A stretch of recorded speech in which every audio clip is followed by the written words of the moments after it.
ஒருவர் வாழ்ந்து மறைந்ததுக்கு அப்புறம் அவருக்கு பத்மபூஷன் மாதிரி மிகப்பெரிய விருதெல்லாம் கொடுத்தாக்க அதுக்கு பேர் போஸ்ட்மஸ் அவார்டு. அப்புறம் ஒரு ரைட்டர் ஒரு ஆதர் நிறைய எழுதி வச்சுருக்கிறாரு, பப்ளிஷ் பண்ணலை, இறந்துட்டார். அதுக்கப்புறம் யாரோ எடுத்து அதை பப்ளிஷ் பண்ணுறாங்க அப்படின்னாக்க அதுக்கு போஸ்ட்மஸ் பப்ளிகேஷன் அப்படின்னு சொல்லுவாங்க. அதை மாதிரி ஒரு குழந்தை தாயின் கருவறையில் இருக்கிற போதே தகப்பன் இறந்துட்டார், பிள்ளையை பெற்று போட்ட உடனே தாய் இறந்துட்டா, இப்போ அந்த குழந்தைக்கு பேர் போஸ்ட்மஸ் சைல்டு அப்படின்னு அர்த்தம். ஆக POSTHUMOUS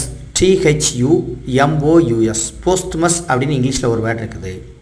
போஸ்ட்மஸ் which means after death, இறப்பிற்கு பின், இறந்த பின் என்று அர்த்தம். இந்த போஸ்ட்மஸுக்கு சினானிம் பீலேட்டட், டிலேடு, போஸ்ட்மார்ட்டம், இந்த வேர்ட்ஸ் எல்லாம் நீங்கள் சினானிமாக எடுத்துக்கலாம். பீலேட்டட், டிலேடு போன்ற வார்த்தைகளை எடுத்துக்கலாம். போஸ்ட்மஸ்